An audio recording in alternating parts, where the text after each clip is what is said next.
Hello friends. Lockdown classes में हम पढ़ रहे थे केमिस्ट्री में चैप्टर नंबर 2 विलियन सॉल्यूशन।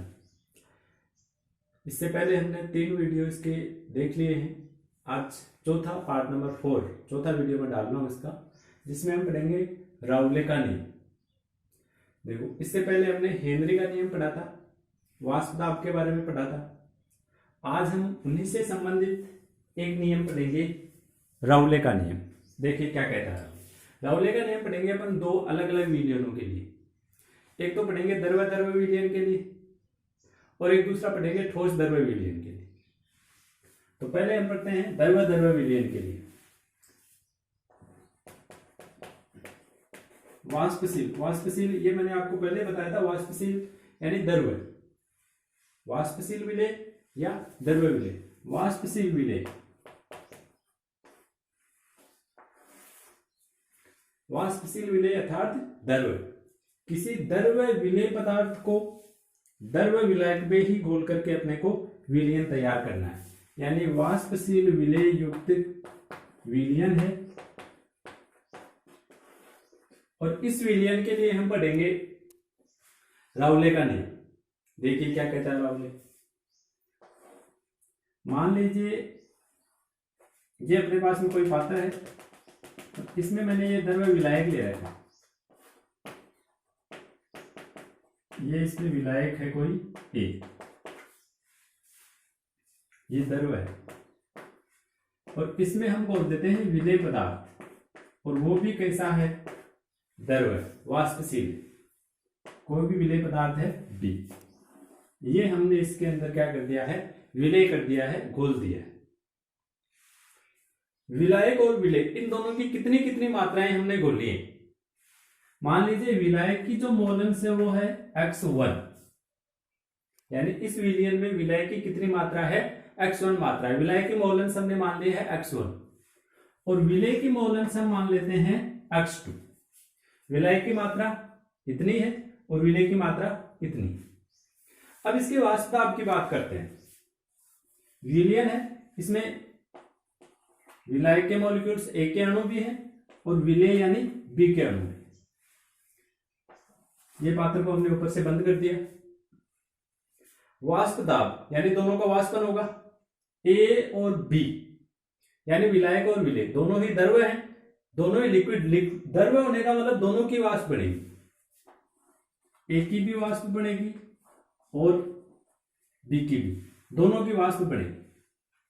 ज्यादा वाष्प किसकी बनेगी? सीधी सी बात है, जिस विलायक या विलेय, जिस पदार्थ की मात्रा ज्यादा है।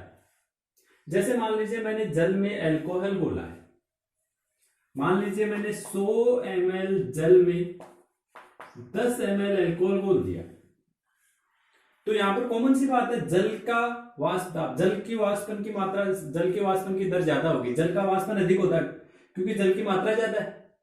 भाई जल की मात्रा ज्यादा है तो जल की भाप ज्यादा बढ़ेगी। अल्कोहल की मात्रा देखिए कितनी कम है, 10 ml मात्र, तो अल्कोहल की जो भाप है वो भी कम बनेगी। अर्थात यहां पर ए और बी की कितनी वाष्प बढ़ेगी ये डिपेंड करेगा इनकी मात्राओं पर, इनकी मोलेंस पर। जिसकी मोलेंस जितनी ज्यादा होगी उसकी भाप यानी उसकी वाष्प भी उतनी ही अधिक बढ़ेगी। समझ गए? ए और बी दोनों का मान लीजिए वाष्पन हो गया। वाष्प क्या करती है? दाब डालती है। ये बी की वाष्प के द्वारा डाला गया कुछ दाब है और ये ए की वाष्प के द्वारा डाला गया कुछ दाब है। इसको हम मान लेते हैं P1, इसको मान लेते हैं P2। कि जो विलायक है ए, उसकी जो भाप बढ़ी है उसके द्वारा डाला गया वाष्प दाब, इसकी सतह पर जो दाब डाला जाता है उसको हमने वाष्प दाब कहा था। इसको हम मान लेते हैं कि ये कितना है? P1 है। और जो विलेय है B, इसकी जो भाप बढ़ी है इसके द्वारा डाला गया जो आंशिक वाष्प दाब है वो हम मान लेते हैं P2। अब देखिए राउले क्या कहना चाहता है। राउले ये कहना चाहता है कि यहां पर जिस पदार्थ की मात्रा ज्यादा होगी, जिसकी मोलेंस ज्यादा होगी, उसका वाष्प दाब भी ज्यादा होगा। तो ये तो देखो सीधी सी कॉमन सी बात है, यहां पर दोनों पदार्थों में से जिसकी मात्रा ज्यादा है उसकी भाप ज्यादा बढ़ेगी और जिसकी भाप ज्यादा बढ़ेगी तो उसका दाब भी क्या होगा, ज्यादा ही होगा। मान लीजिए ए की मात्रा ज्यादा है तो ए की भाप ज्यादा बढ़ेगी, ए का दाब ज्यादा होगा। बी की मात्रा अगर ज्यादा है तो बी की भाप ज्यादा बढ़ेगी और बी का दाब क्या होगा, अधिक होगा। ये कहना चाहता है राउले। अर्थात जो वाष्प दाब है वो किसके समानुपाती होगा, उस अवयव की मोलेंस के समानुपाती होगा। यानी ए का वाष्प दाब जो P1 है वो ए की मोलेंस यानी x1 के समानुपाती होगा। अगर x1 का मान ज्यादा है, ए की मात्रा ज्यादा है तो इसका दाब ज्यादा होगा। और अगर बी की मात्रा यानी x2 का मान ज्यादा है तो बी के द्वारा डाला गया दाब जो P2 है वो भी क्या होगा, अधिक होगा। यानी P2 किसके समानुपाती होगा, x2 के समानुपाती होगा। ये है राउले का नियम वाष्पशील विलय यानी द्रव्य विलयन के लिए राउले का नियम। देखिए क्या कहना चाहता है राउले, ध्यान से सुनिए। किसी भी निश्चित ताप पर द्रव्य विलयन में प्रत्येक अवयव या प्रत्येक घटक का आंशिक वाष्प दाब उसकी मोलेंस के समानुपाती होता है। आगे समझे, किसी भी निश्चित ताप पर द्रव्य विलयन में किसी एक अवयव का आंशिक वाष्प दाब, चाहे वो ए है या बी है, किसी एक अवयव का आंशिक वाष्प दाब उस अवयव की मोलेंस के समानुपाती। जैसे ए का आंशिक वाष्प दाब ए की मोलेंस के समानुपाती होगा। अवयव बी का आंशिक वाष्प दाब बी की मोलेंस के समानुपाती होगा। यह है द्रव्य या वाष्पशील विलय युक्त जो विलयन होते हैं उनके लिए राउले का नियम। अब इसे हम देखो गणितीय रूप में लिखते हैं। तो देखिए राउले ने क्या कहा है कि जो P1 है विलय का आंशिक वाष्प दाब, ये तो किसके समानुपाती होगा, x1 के, विलय की मोलेंस के। और जो P2 है ये किसके समानुपाती होगा, x2 के समानुपाती होगा। ये है राउले का नियम। या फिर P1 बराबर, समानुपाती का चिन्ह हटाकर के बराबर का चिन्ह लगाते हैं तो अपने को एक स्थिरांक लगाना होगा। यहां पर हम स्थिरांक लगाएंगे P01 x1। सेम ऐसे ही यहां पर लगाएंगे P2 बराबर P02 x2। यहां पर हमने ये जो स्थिरांक लगाए हैं P01 और P02, ये क्या है, ये P01 जो आपने विलायक लिया था उस विलायक का शुद्ध अवस्था में वाष्प दाब है। किसी भी द्रव्य पदार्थ का शुद्ध अवस्था में जो वाष्प दाब होता है, निश्चित ताप पर शुद्ध अवस्था में वाष्प दाब वो फिक्स होता है यानी स्थिरांक होता है, और हमने वो स्थिरांक यहां पर यूज में लिया है। P01 विलायक का शुद्ध अवस्था में वाष्प दाब, सेम ऐसे P02 क्या हो जाएगा, विलय का शुद्ध अवस्था में वाष्प दाब। यानी दोनों को मिलाने से पहले, घोलने से पहले, मिश्रण विलयन बनाने से पहले विलायक का जो वाष्प दाब था वो P01 था और जो विलय का था वो P02 था। अब घोलने के बाद में विलायक का तो P1 हो गया और विलय का P2 हो गया। समझ गए, यहां पर P01 और P02 हमने क्या लिया। तो ये विलायक और विलय दोनों के लिए हमने क्या निकाल लिए हैं, वाष्प दाब।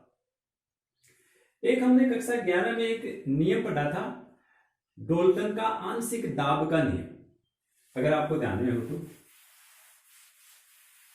कि किसी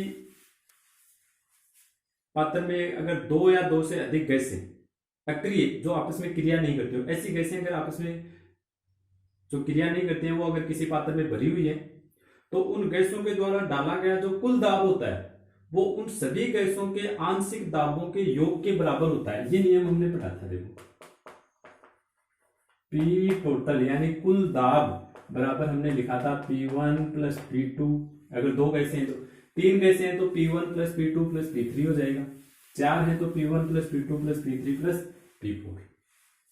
तो यहां पर आपके पास में जो पदार्थ जो विलयन है उसमें कितनी गैसें हैं यानी कितनी वाष्प, दो वाष्प बनी है, विलायक की और विलय की। तो डाल्टन का अगर नियम हम यहां पर लगा दें तो P टोटल यानी कुल दाब बराबर कितना हो जाएगा, P1 प्लस P2। और P1 और P2 के मान अपने पास में है। P1 बराबर क्या होता है, P01 x1 और P2 बराबर होता है P नोट टू x2। तो मैं P1 का मान रख देता हूं P note 1 x1 plus P2 का मान होता है P नोट 2 x2। ये मैंने P1 और P2 दोनों के यहां पर मान इसमें पुट कर दिए। तो देखिए कुल दाब बराबर कितना आता है। एक हमने x1 x2 ये क्या है, x1 क्या है विलायक की मोलेंस, x2 क्या है विलेय की मोलेंस। ये हमने एक दिन पढ़ा था कि x1 प्लस x2 इन दोनों का योग कितना होगा, हमेशा 1 होगा। तो यहां से हम x1 बराबर 1 माइनस x2, x1 बराबर 1 माइनस x2 हो जाएगा। ये मान रख सकते हैं x1 के लिए। तो देखो समीकरण क्या बन जाएगी, P नोट 1 और x1 का मैं ये मान रख देता हूं 1 माइनस x2, ये x1 की जगह मान रख दिया, plus P note 2 x2। P note 1 को अंदर मल्टीपल कर देते हैं, अंदर गुणा करते हैं, देखो क्या आता है। P नोट 1 को 1 के साथ में गुणा करते हैं तो P note 1 minus P note 1 को x2 के साथ में गुणा करते हैं P note 1 x2 plus P note 2 x2।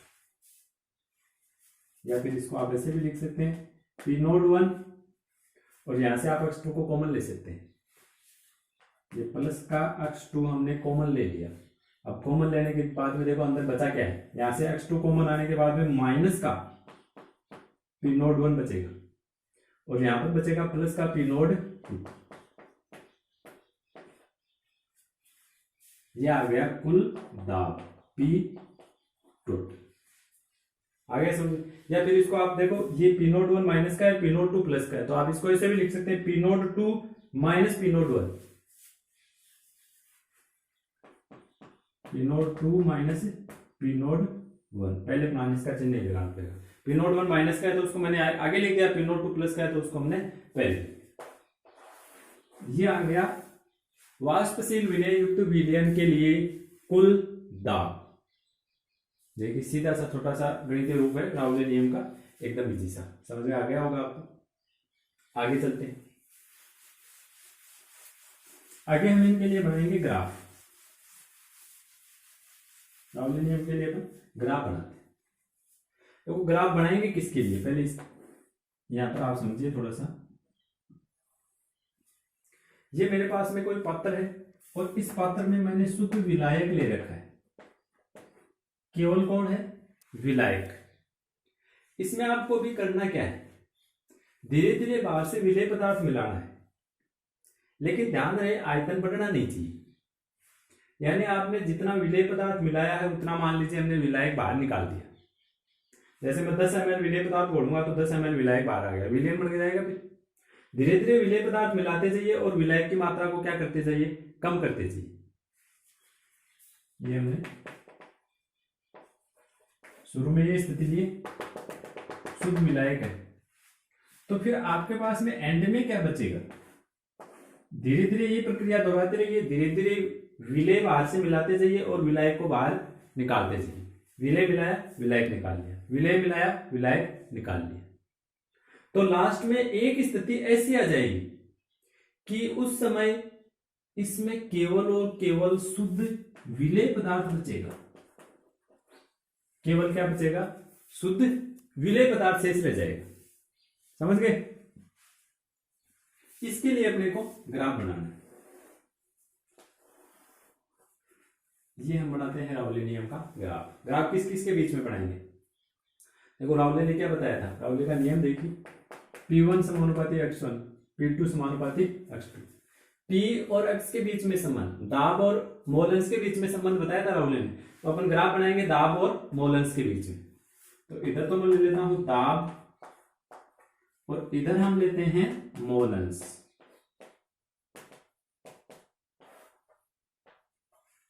मोलेंस का मान ध्यान रखना दोनों तरफ बढ़ेगा। वैसे मोलेंस फिक्स होती है, x1 प्लस x2 बराबर हमेशा एक ही रहता है। लेकिन आप जैसे मान लीजिए बाएं से दाएं जा रहे हैं, बाएं से दाएं जाने पर अगर विलेय की मोलेंस बढ़ रही है तो विलायक की कम होगी, और पीछे की तरफ आने पर विलायक की बढ़ जाएगी, विलेय की कम हो जाएगी। क्योंकि मोलेंस के लिए हमेशा फिक्स होता है, मोलेंस सभी अवयवों की मोलेंस का योग हमेशा एक होता है। अगर आप एक पदार्थ की मोलेंस बढ़ा रहे हैं तो निश्चित ही किसी दूसरे पदार्थ की मोलेंस कम हो जाएगी, घट जाएगी। आप एक पदार्थ की मोलेंस को कम कर रहे हैं तो दूसरे पदार्थ की जो मोलेंस है वो बढ़ जाएगी। तो यहां पर हम जो ग्राफ बना रहे हैं इसमें विलेय पदार्थ की मोलेंस बढ़ेगी, यानी विलाय की क्या हो जाएगी, कम हो जाएगी। अलग अलग ग्राफ बनाएंगे, विलाय के लिए अलग बनाएंगे, विलेय के लिए अलग बनाएंगे, फिर दोनों को मिला देंगे तो वो विलयन का ग्राफ हो जाएगा। पहले देखो विलाय के लिए ग्राफ बनाते हैं। शुरू में विलाय का दाब कितना है, शुरू में यहां पर विलाय का आपके पास में शुद्ध अवस्था में है, और शुद्ध अवस्था में इसका जो वाष्प दाब है वो कितना हमने माना है, P01। तो मान लीजिए आपको ग्राफ में ये यहां पर मान मिल गया P01 का, ये ठीक है। और विलायक की मोलेंस x1 का मान कितना है प्रारंभ में, x1 का मान 1, क्योंकि यहां पर आपके पास में केवल शुद्ध विलायक है। विलेय पदार्थ की मात्रा, इसकी मात्रा तो आपके पास में 0 है, भी मिलाया नहीं हमने विलेय पदार्थ, तो x1 का मान कितना होगा प्रारंभ में, 1 होगा। x2 का मान शुरू में कितना है, 0। अब जैसे जैसे समय बीतता जा रहा है इस पात्र में विलायक की मात्रा क्या होती जा रही है, कम होती जा रही है, यानी x1 का मान 1 से कम। शुरू में x1 का मान कितना है, 1 है। जैसे जैसे आप विलायक की मात्रा बाहर निकाल रहे हैं, विलेय मिला रहे हैं, तो वैसे वैसे क्या होगा, वैसे वैसे यहां पर x1 यानी विलायक की मात्रा कम हो रही है, यानी विलायक की मोलेंस कम हो रही है, और लास्ट में विलायक की मोलेंस 0 हो जाएगी। यहां पर तो अपने पास में x1 का मान कितना है, 1 है। लास्ट में ये स्थिति आ गई, क्या बचा है, केवल विलेय पदार्थ बचा है, इसमें विलायक की मात्रा कितनी है, 0, यानी यहां पर लास्ट में आकर के x1 का मान कितना हो गया, 0 हो गया। अंत में आकर के x1 बराबर क्या हो जाएगा, 0। समझ गए। अब देखिए विलायक का दाब कम होगा या ज्यादा होगा। राहुल ने ये कहा था कि P1 समानुपाती है x1 के, x1 का मान बढ़ेगा, P1 का ही बढ़ेगा, विलायक का दाब बढ़ेगा। अगर विलायक की मोलेंस कम होगी तो दाब भी कम होगा। तो यहां पर देखो विलायक की जो मोलेंस है वो 1 से कम होते होते लास्ट में कितनी हो गई, 0 हो गई। तो जो विलायक का वाष्प दाब है वो भी धीरे धीरे कम होता होता लास्ट में कितना हो जाएगा, ये 0 हो गया। ये ग्राफ बनेगा विलायक के लिए, किसके लिए, ये विलायक के लिए। P1 बराबर P01 x1, इस समीकरण के लिए हमने ये ग्राफ बनाया, विलायक की समीकरण के लिए। अब सेम ऐसे ही विलेय के लिए, विलेय का शुरू में यहां पर दाब कितना है, शुरू में x2 का मान कितना है, इसमें 0 है, क्योंकि विलेय पदार्थ हमने अभी इसमें मिलाया नहीं है, विलेय 0 है इसमें। अगर विलेय 0 है तो विलेय की मोलेंस अगर 0 है तो दाब कितना होगा, P2 समानुपाती x2 का मान अगर 0 है, विलेय की अगर मात्रा ही नहीं है तो विलेय का दाब कहां से होगा, विलेय का दाब कितना होगा, 0। फिर धीरे धीरे आप विलेय पदार्थ की मात्रा बढ़ा रहे हैं और लास्ट में विलेय पदार्थ की मात्रा कितनी हो जाएगी, 1, क्योंकि विलेय का आपने सारा बाहर निकाल दिया, अंदर जो कुछ भी बचा है वो क्या है, विलेय पदार्थ है। तो लास्ट में विलेय की मात्रा कितनी हो गई, 1 हो गई। अब इस स्थिति में इस विलेय का वाष्प दाब कितना है, शुद्ध अवस्था में विलेय पदार्थ बच गया और शुद्ध अवस्था में हमने इसका वाष्प दाब माना था P02। तो मान लीजिए ग्राफ में आपको P02 का मान लो यहां पर मिल गया, हो सकता है विलायक से कम हो, ज्यादा हो, कहीं पर भी मिल सकता है आपको। तो ये वाष्प दाब है, इसमें धीरे धीरे वृद्धि होगी, क्योंकि विलायक की मात्रा तो कम हो रही थी, तो विलायक का तो दाब कम हो गया और विलेय की मात्रा धीरे धीरे बढ़ रही है, तो ये विलेय का दाब भी धीरे धीरे क्या हो जाएगा, बढ़ जाएगा इस तरह से। और लास्ट में जाकर के x2 का मान कितना हो गया, 1। शुरू में x1 का मान 1 था, धीरे धीरे कम होता हो, x1 का मान कम होते होते 0 हो गया, दाब भी कम होते होते 0 हो गया। प्रारंभ में x2 का मान 0 है, लास्ट में बढ़ते बढ़ते x2 का मान 1 हो गया, दाब भी बढ़ते बढ़ते देखो अधिकतम हो गया। कितना हुआ है अधिकतम, P02। ये अपने को मान मिल गया यहाँ पर P02। ये जो ग्राफ बना है ये किसके लिए है, P2 बराबर P02 x2, इस समीकरण के लिए, विलेय वाले समीकरण के लिए हमने ये ग्राफ बना दिया। ये विलायक का ग्राफ है और ये विलेय का ग्राफ है। अब अपने को बनाना है विलयन का ग्राफ। तो विलयन कैसे बनता है? विलायक प्लस विलेय बराबर विलयन। तो ये मैं विलेय और ये विलायक, ये इन दोनों को मैंने मिला दिया। किसका ग्राफ बन गया है? ये विलयन का सॉल्यूशन का ग्राफ बन गया है। P टोटल बराबर P1 प्लस P2। विलयन वाले समीकरण के लिए ये इस तरह का ग्राफ बनेगा। ये है राउली नियम का ग्राफ। देखो सीधा सा ग्राफ है।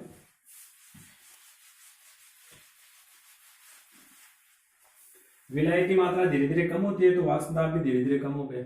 विलय की मात्रा अपन बढ़ा रहे हैं तो धीरे धीरे इसका वाष्प दाब भी बढ़ गया। तो ये विलायक कम हो गया और ये विलय बढ़ गया। विलायक और विलय दोनों को मिला देंगे तो ये किसका ग्राफ बन जाएगा? विलयन के लिए ग्राफ बन जाएगा। चलिए आगे बढ़ते हैं, मिटा दो इसको।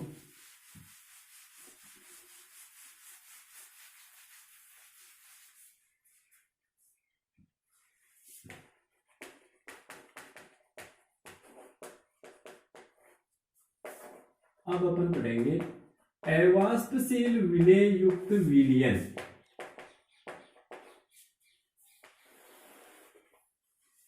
के लिए राउले का नियम। अवाष्पशील विलेय युक्त जो विलयन होते हैं उनके लिए राउले का नियम पढ़ेंगे। देखिए अवाष्पशील का मतलब यहां पर क्या हो गया? ठोस। कि इस बार हमने द्रव्य में बाहर से क्या घोल दिया है? कोई ठोस पदार्थ मिला दिया है, ठोस पदार्थ उसमें घोल दिया है, तो वाष्प दाब पर क्या प्रभाव पड़ेगा? ये वैसे हमने पहले पढ़ा भी था पिछले वीडियो में ही। ये कोई द्रव्य विलायक है, इसकी मोलर सम मान लेते हैं, इसमें कितनी है? X1। और इसमें मैं कोई ठोस विलेय पदार्थ बोल देता हूं जिसकी मोलेंस कितनी है? X2। तो राउले के अनुसार अगर यहां पर हम देखें P1 बराबर P01 X1 होगा, लेकिन P2 का मान इस बार 0 होगा। ये पहले हम पढ़ चुके हैं। देखो ये तो अपना विलायक। विलायक कैसा है? द्रव्य। मैंने पात्र को ऊपर से बंद कर दिया। इस बार जो विलायक है वो तो द्रव्य है, तो उसका तो भाप बन जाएगी। ये उसका तो क्या हो गया? वाष्पन हो गया। पहले बन रही थी, अब भी बन रही। लेकिन जो विलेय पदार्थ है वो इस बार ठोस है। तो हम जानते हैं कि अगर विलेय पदार्थ ठोस है तो उसका वाष्पन नहीं होगा, उसकी भाप यहां पर नहीं बनेगी। अब सीधी सी बात है, अगर विलेय की भाप ही नहीं बनी है तो विलेय का वाष्प दाब, विलेय की भाप के द्वारा डाला गया दाब जो P2 है उसका मान कितना होगा? 0 होगा। क्योंकि जब जिस पदार्थ की वाष्पन ही नहीं हुआ है, उसकी भाप बनी नहीं है, तो उसका दाब कहां से होगा? तो इसका विलेय पदार्थ का जो वाष्प दाब है वो P2 का मान इस बार कितना होगा? 0 हो जाएगा। और ये इसकी भाप नहीं बनने के कारण, ये हमने पढ़ा था, एक का भी वाष्पन है वो कम होगा। शुद्ध अवस्था में एका वाष्पन ज्यादा हो रहा था, अब यहां पर एका वाष्पन धीरे धीरे कम होता है। ये भी पढ़ा था हमने, क्योंकि जो ठोस के कण होते हैं वो इसकी सतह पर आ जाते हैं बीच बीच में इस तरह से। और सतह पर आने का मतलब इसने इस द्रव पदार्थ की सतह को एक तरह से ढक दिया है। और जहां जहां से द्रव्य की सतह को हमने ढक दिया है वहां से फिर उसकी भाप नहीं बनेगी, उसका वाष्पन नहीं होगा। वाष्पन नहीं होगा यानी कम होगा। अगर वाष्पन कम होगा तो वाष्प भी कम बनेगी और वाष्प के द्वारा डाला गया दाब भी क्या होगा? कम हो जाता है, जिसको हम कहते हैं वाष्प दाब में अवनमन, वाष्प दाब में कमी हो जाती है। तो इस बार कुल दाब कितना हो जाएगा? P टोटल बराबर P1 प्लस P2। लेकिन P2 का मान तो कितना है? 0। यानी P टोटल बराबर कितना हो जाएगा? P1 के बराबर ही हो जाएगा इस बार कुल दाब। P टोटल बराबर, या P1 का मान रख सकते हैं P01 X1।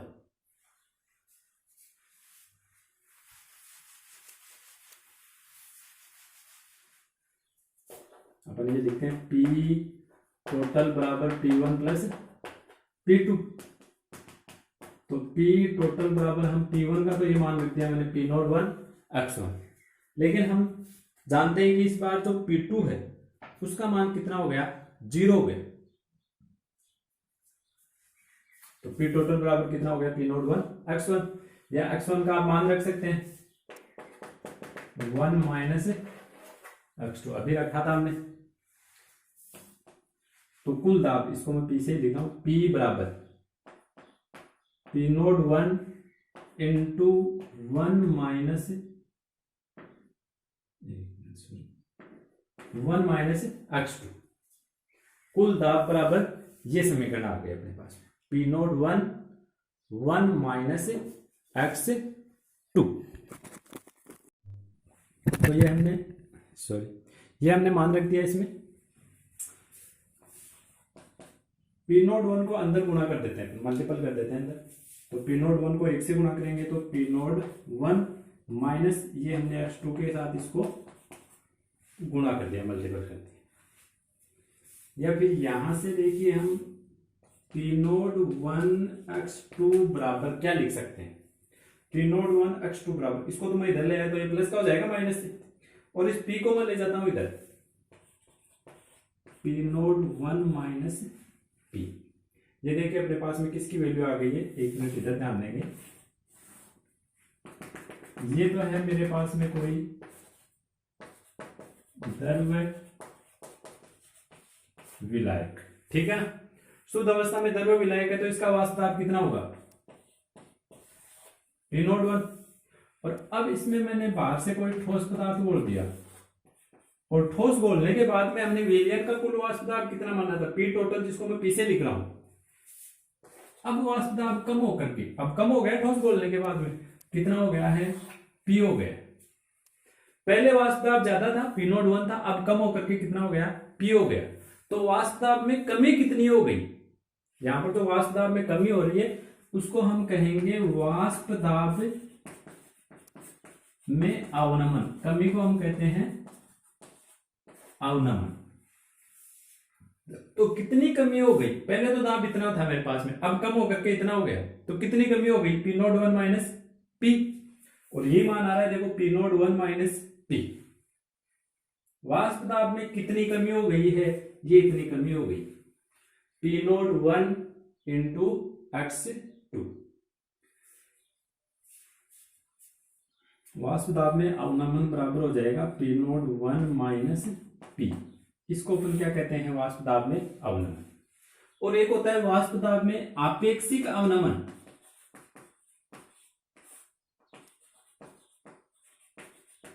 देखो वाष्प दाब में अवनमन किसे कहते हैं, किसी द्रव्य विलायक में ठोस पदार्थ घोलने से विलयन के वाष्प दाब में जो कमी होती है उसे वाष्प दाब में अवनमन कहते हैं।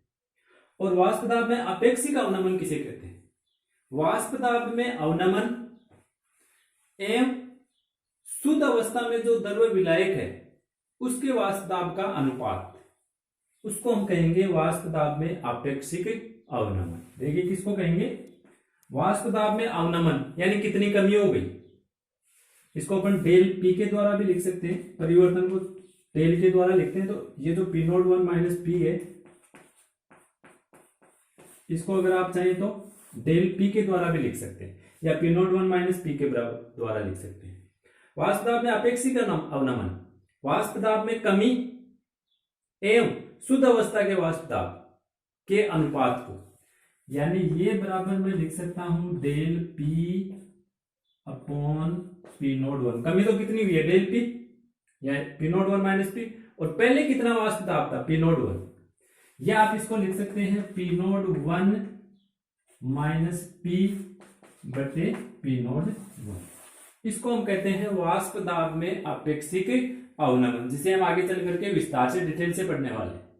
एक तो होता है अवनमन, एक होता है अपेक्षिक अवनमन। अवनमन यानी कितनी कमी हो गई, और अपेक्षिक अवनमन यानी कितनी कमी हो गई, जो कमी हुई है वो, और पहले जो वाष्प दाब था, उन दोनों का अनुपात। तो यहां से आप अनुपात में अपेक्षिक अवनमन भी निकाल सकते हैं। ये तो किसका मान आ गया है आपके पास में, वाष्प दाब में अवनमन का, जिसको आप लिख सकते हैं डेल पी के द्वारा। और अपेक्षिक अवनमन कितना होता है, पी नोट 1 माइनस पी बटे पी नोट 1। तो इस पी नोट 1 को अपन अगर पक्षांतर करके इधर लेंगे तो ये भाग में आएगा इसकी, तो समीकरण ये बनेगी पी नोट 1 माइनस पी बटे पी नोट 1 बराबर किसके हो गया, x2। x2 क्या है यहां पर, विलेय पदार्थ की मोल अंश। अर्थात हम ये कह सकते हैं कि किसी विलयन के वाष्प दाब का अपेक्षिक अवनमन आपेक्षिक अवनमन विलेय पदार्थ की मोलेंस के समान होता है, बराबर होता है। बराबर है, देखो समानुपाती मत बोल देना आप इसको। किसी विलयन के वाष्प दाब में आपेक्षिक अवनमन विलयन में उपस्थित विलेय पदार्थ की मोलेंस के समान होता है या उसके बराबर होता है। ये राउले के नियम के द्वारा हम कह सकते हैं। आगे बात समझ। ये था राउले का नियम दोनों विलयनों के लिए। पहले हमने पढ़ा द्रव्य विलयन के लिए राउले का नियम पढ़ा, फिर उसका हमने गणितीय रूप देखा, फिर उसकी ग्राफीय व्याख्या। ये है ठोस द्रव्य विलयन की राउले नियम की गणितीय व्याख्या होगी। और इसमें साथ ही साथ हमने वाष्प दाब में अवनमन और अपेक्षिक अवनमन, या आगे अपने काम में आएगा अपेक्षिक अवनमन, डिटेल से पढ़ेंगे इसके। तो वहां पर अपन यहां से डायरेक्ट आप यहां से स्टार्ट कर सकते हैं, या आप शुरू से निकालना चाहें तो शुरू से स्टार्ट कर सकते हैं।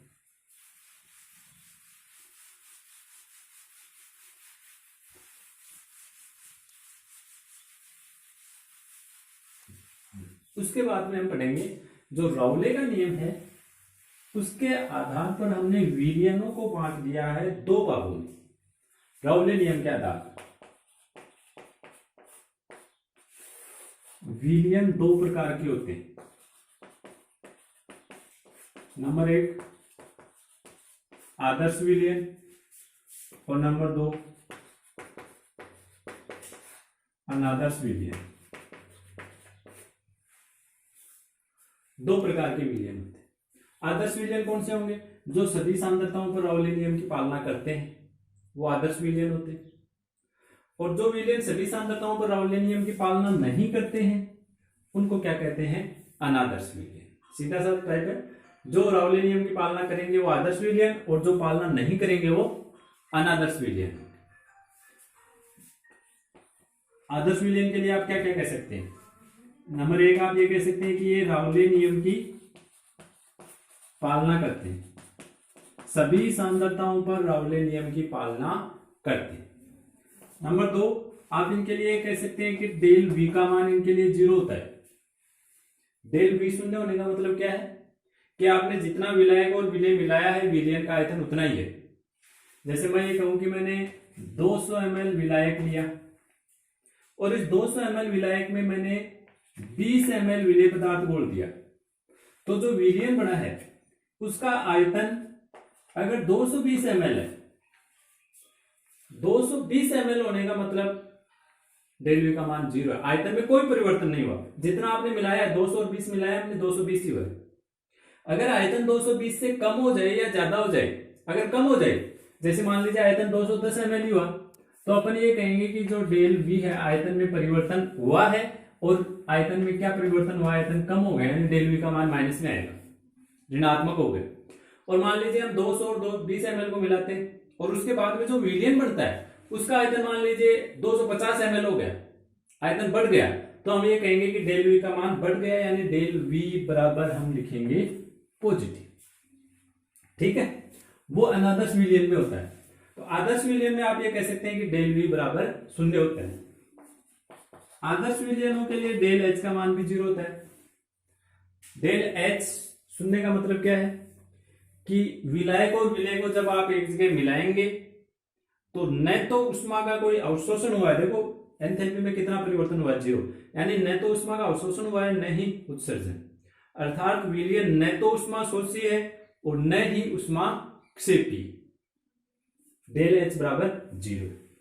नंबर 3 आप ये कह सकते हैं कि विलायक को मान लेते हैं ए और विलेय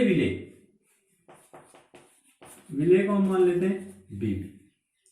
घोलने से पहले, विलयन बनाने से पहले जो ए के अणु है, इन ए के अणुओं में मान लीजिए जो आकर्षण बल लग रहा है, और बी के अणुओं में जो आकर्षण बल लग रहा है, ए और बी दोनों भी पृथक है, दोनों अलग अलग शुद्ध अवस्था में। तो इनमें जो आकर्षण बल लग रहा है जिसे हम ससंजन बल कहते हैं, ए ससंजन बल और बी ससंजन बल, इन दोनों का मान घोलने के बाद में ए बी ससंजन बल के बराबर होगा। कहने का मतलब कि घोलने से पहले विलायक के अणुओं में और विलेय के अणुओं में जितना आकर्षण बल लग रहा है, मान लीजिए ये दो विलायक के अणु हैं और ये एक दूसरे को आकर्षित कर रहे हैं, ये दो विलेय के अणु एक दूसरे को आकर्षित कर रहे हैं, और हमने क्या कर दिया? दोनों को एक जगह मिला दिया, विलयन बना दिया। तो विलयन बनाने के बाद में विलायक और विलेय के अणु बीच बीच में आ जाते हैं। तो ये मान लो विलायक अणु और ये विलेय अणु, तो इन दोनों के बीच में कितना आकर्षण बल लगेगा? उतना ही लगेगा जितना पहले विलायक या विलेय में लग रहा था, उतना ही आकर्षण बल यहां पर लगेगा। इसका मतलब ये कि जितना आकर्षण बल विलायक में लग रहा था, विलेय में लग रहा था अलग अलग शुद्ध अवस्था में, उतना ही उनमें विलयन बनाने के बाद में, मिश्रित करने के बाद में आकर्षण बल न तो कम होता है और न ही ज्यादा होता है। अगला पॉइंट, ऐसा कब हो सकता है? ऐसा तब हो सकता है जब ए और बी दोनों सेम सेम हो, दोनों में ज्यादा डिफरेंट नहीं हो। उस स्थिति में ऐसी कंडीशन उत्पन्न हो सकती है, अर्थात लगभग समान गुणों वाले विलायक और विलेय हो तब। अर्थात आप ये कह सकते हैं कि आदर्श विलयन का निर्माण कब होता है? जब लगभग समान गुणों वाले विलायक और विलेय को एक जगह मिलाया जाता है, तो आदर्श विलयन का निर्माण होता है। कंप्लीट रूप पूरी तरह से समान नहीं हो सकते, लेकिन भौतिक और जो रासायनिक गुण है वो विलायक के और विलेय के क्या होते हैं? लगभग समान होते हैं। ये हैं आदर्श विलयन के कुछ पॉइंट, आदर्श विलयन के कुछ गुण। साथ ही इसके उदाहरण, देखो उदाहरण आप यहां से बता सकते हैं, लगभग समान गुणों वाले, जैसे ये आदर्श विलयन के उदाहरण बता रहा हूं, जैसे normal hexane plus normal heptane. जैसे मैं नॉर्मल हेक्सेन और नॉर्मल हेप्टेन को एक जगह मिला दूं, विलयन बना दूं दोनों को, तो दोनों लगभग सेम सेम ही है, तो दोनों का आदर्श विलयन बनेगा। 1 ब्रोमोब्यूटेन प्लस 2 ब्रोमोब्यूटेन, देखो दोनों सेम सेम है। 1 ब्रोमोब्यूटेन में मैंने 2 ब्रोमोब्यूटेन दोनों को एक जगह मिला दिया, सेम सेम है, तो दोनों का कैसा विलयन बनेगा? आदर्श विलयन बनेगा। या जैसे मैंने मिला दिया methanol, methyl alcohol plus ethyl alcohol, methanol plus ethanol, इन दोनों को एक जगह मिला दिया, दोनों सेम सेम ही अल्कोहल है, दोनों में ज्यादा डिफरेंट नहीं, तो दोनों से बनने वाला जो विलयन है वो कैसा होगा? आदर्श विलयन होगा। आप इस तरह के और कोई भी आपको जो भी बढ़िया उदाहरण लगे वो आप बता सकते हैं। जैसे बेंजीन में हम टोलुइन मिला सकते हैं, क्लोरोबेंजीन और ब्रोमोबेंजीन को हमने मिला लिया, इस तरह के आदर्श विलयनों के उदाहरण होंगे। तो ये आदर्श विलयन इसी के साथ में कंप्लीट हो गया। उसके बाद में अनादर्श विलयन, उसके बारे में हम पढ़ेंगे अगले वीडियो। आदर्श विलयन तक हमने पढ़ लिया है, कंप्लीट हो गया। यहां तक आप पढ़ लीजिए। आपका कोई भी क्वेश्चन हो तो आप कमेंट कर सकते हैं। आपका जो भी क्वेश्चन है, जैसा भी क्वेश्चन है, कोशिश करेंगे जल्दी से जल्दी उसका आंसर देने की। धन्यवाद।